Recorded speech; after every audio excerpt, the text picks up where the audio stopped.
ایک عظیم پیغمبر حضرت عزیر علیہ السلام اپنے گدھے پر سوار ایک بستی سے گزرے جو بالکل تباہ و برباد ہو چکی تھی۔ وہاں نہ تو کوئی رہنے والا باقی تھا اور نہ ہی کوئی مکان، صرف چند نشانات اور علامات باقی تھے جو اس بستی کے تباہ ہونے کی داستان بیان کر رہے تھے۔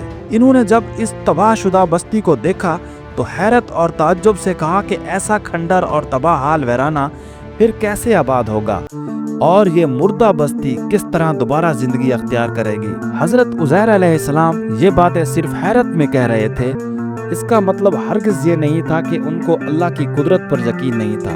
علمی وے کے ساتھ میں ہوں رانا یاسر اور آج آپ کو حضرت عزیر علیہ السلام کا واقعہ سنائیں گے۔ حضرت عزیر علیہ السلام ابھی اسی فکر میں تھے کہ اللہ تعالیٰ نے اسی جگہ پر ان کی روح قبض کر لی اور 100 برس تک اسی حالت میں رکھا۔ یہ مدت گزر جانے کے بعد اللہ تعالیٰ نے ان کو دوبارہ سے زندہ کیا اور ان سے سوال کیا کہ بتائیں آپ کتنا عرصہ اسی حالت میں رہے ہو۔ انہوں نے فرمایا کہ 1 دن یا اس سے بھی کم۔ اللہ تعالیٰ نے فرمایا ایسا نہیں ہے بلکہ تم 100 برس تک اسی حالت میں رہے ہو۔ اللہ پاک نے فرمایا کہ اب تم اپنے کھانے پینے کی چیزوں کو دیکھو جو بالکل ویسی کی ویسی تر و تازہ ہیں، اور دوسری جانب اپنے گدھے کو دیکھو جس کا جسم گل سڑ کر صرف ہڈیوں کا ڈھانچہ رہ گیا ہے۔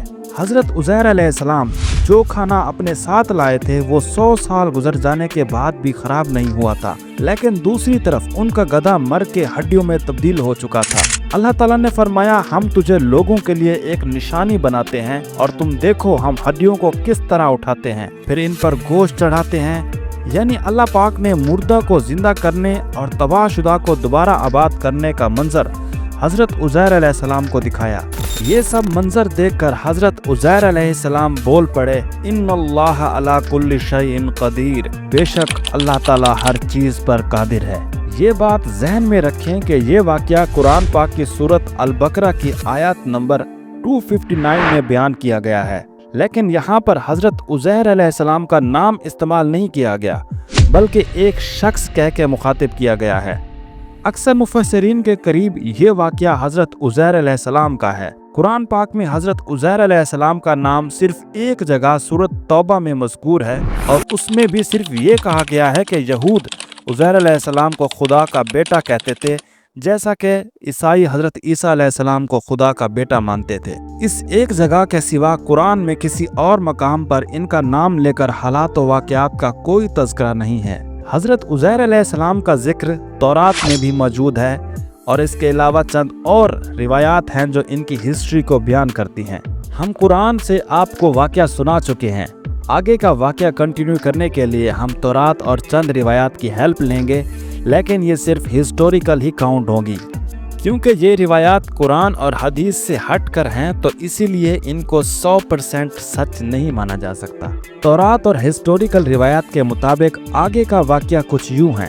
حضرت عزیر علیہ السلام یہ تمام منظر دیکھنے کے بعد دوبارہ اپنی بستی میں واپس گئے، کیونکہ حضرت عزیر علیہ السلام 100 سال کی نیند کرنے کے بعد واپس جا رہے تھے تو ان کی عمر کے لوگ تقریباً وفات پا چکے تھے، اس لیے ان کو بستی میں جاننے والا کوئی بھی باقی نہ رہا تھا۔ جب انہوں نے اپنے بستی والوں کو بتایا کہ میں عزیر علیہ السلام ہوں تو بستی والوں نے ماننے سے انکار کر دیا، لیکن ایک خاتون جو حضرت عزیر علیہ السلام کی غلام تھی، یا کئی روایات میں آتا ہے کہ ان کی لونڈی تھی یا پھر ان کے دور کی کوئی خاتون تھی، اس بوڑھی عورت نے حضرت عزیر علیہ السلام کو پہچان لیا۔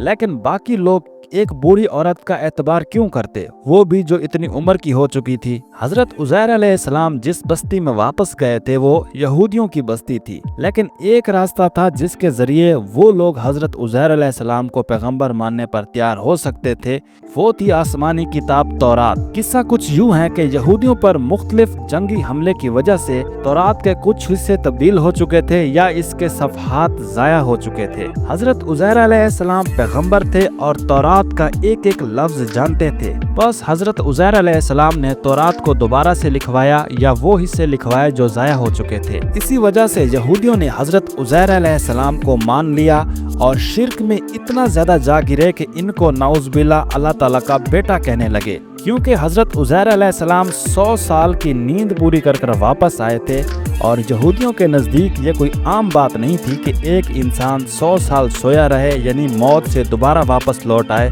تو اسی وجہ سے وہ اس شرک میں جا گرے کہ نعوذ باللہ ان کو اللہ کا بیٹا کہنے لگے۔ اگر آپ حضرت موسیٰ علیہ السلام اور خضر علیہ السلام کا واقعہ سننا چاہتے ہیں تو یہاں کلک کریں، اور حضرت نوح علیہ السلام کے واقعے کے بارے میں جاننے کے لیے یہاں کلک کریں۔